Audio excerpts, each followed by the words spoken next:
Richard Branson. A lot of you know him as an entrepreneur and as a billionaire, but more so, he's known for being really flamboyant and just having fun with the money he makes. But when it comes down to it, what really makes Sir Richard Branson tick? How did he get started and how did he reach where he's at now? Tonight, we find out. Sir Richard Branson, thank you for taking the time out of your busy schedule to just be here at BNN with us. And viewers, I'm not sure if you've read his book, the aptly titled Losing My Virginity, but it basically details all the major events in this man's life right here. And Richard, I kind of read that you got your start at like some kind of school newspaper or something? One of my professors wanted me to write for the school newspaper, and as has been my philosophy for my whole life, I didn't want to work for somebody. I figured that I can take something and I could really make it big and run with it, and so I decided to start my own newspaper. It's a little newsletter. It's called The Student. Oh, really? Like, what did you write about in The Student? Like, was there any particular reason? Like, just don't like working for people. I mean, it's kind of been something that I've lived off of. Anybody that is an entrepreneur knows that they know that what they have inside of them can really be more than what everybody else can restrict them to doing. And so I wanted to take something, and I wanted to take it and make it something that no one else could do with restrictions. And so I decided to start my own paper. Obviously come a long way from then, but how exactly did you finance Student? I mean, it couldn't have been easy to just start your own newspaper out of nowhere, am I correct? Well, let's just say I didn't use my lunch money because couldn't quite cut it. But I did have some friends and family that were generous enough to give me the funding that I needed to get it started and really let it go farther than I could if I were just to take the money out of what I had in my earnings. Oh yeah, definitely. And you obviously became really popular. Like, as I read, like, some people were giving you money to pay for advertisements in that paper.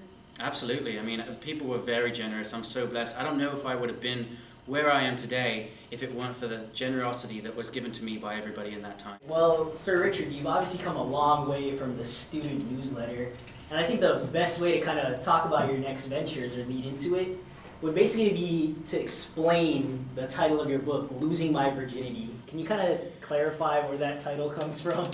I mean, it's actually really simple, and you might think that there's some big, long, complex story behind it, but it really just started off with a simple thing. Everybody, I believe, who's an entrepreneur is a virgin, and that's just what I came up with as a label, and I used it, and now it's stuck. Richard, like, you obviously are not limited to just one particular industry. There are a lot of companies that fall under the Virgin umbrella. Can you kind of talk about what other ventures you've gone into? Like I just said, I mean, anything, pretty much any company, put the word virgin in front of it, and I've got a company that's called that. But some of my most well-known companies are Virgin Records, obviously, Virgin Mobile, Virgin Atlantic, Virgin Airlines, and you know, those are some of my biggest companies that I've started. Oh yeah, definitely. You actually talked a lot about Virgin Airlines in your book. Can you go into a little bit of more detail about Virgin Airlines, what made it different, what made it unique? Well, I started it because I saw a need in the airline industry. It was a fluttering industry, really. It run in so many terrible ways, and I thought that I could take something that was just it's a necessity. Airlines are a necessity. And the problem with that is that the airlines think that that's an easy way for them to run it however they want because they know that people need it.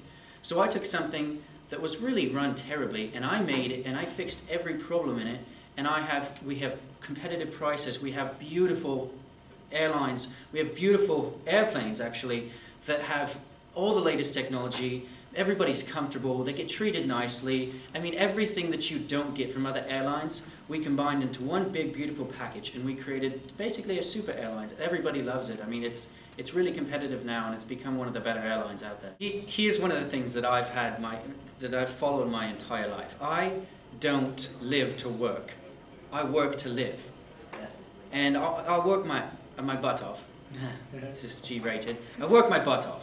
But I also have more fun than anybody, because that's why work hard if you're not going to reap the benefits, and you're not going to harvest your rewards, and you're not going to have fun with it, you know? Is there any final words of advice you'd like to give the young entrepreneurs out there, maybe in a San Diego State University entrepreneurship class right now? I mean, as I say, I have another book, and this is the title of the book, is Screw It, Let's Do It. And I truly believe that everybody should follow that in their life. Everybody's afraid of the consequences, what can go wrong, but the rewards are so much more powerful than the consequences. I mean, sure, you lose a little bit of money if it doesn't work out, but the rewards that you get when it does is far outweighs. And then I say, basically just go for it, you know? Don't sit back and let the opportunities come to you. Go get it. And that's my biggest piece of advice for all the young people out there, is just go get it. Yeah, definitely. It's great advice, everyone. Sir Richard, thank you very much for your time. Everyone, the book is Losing My Virginity by Richard Branson. Go ahead and check it out.